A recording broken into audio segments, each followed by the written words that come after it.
I'm going to show you a really good way to tie your hiking boots. I used to call this method the Swiss tie method, but after doing a little bit of research I found out that's not the case.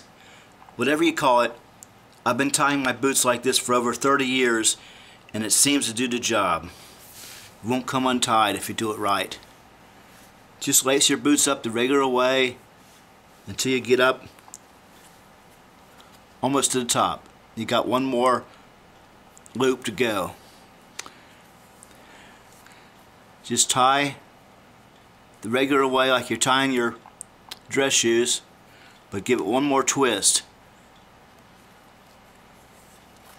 so it's double twisted. Tighten that and then come under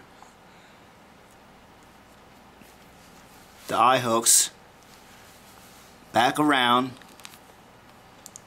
and give it another double twist. Double twist again, like that, and then tighten and continue tying a bow. There you go. That won't come untied. Almost guaranteed.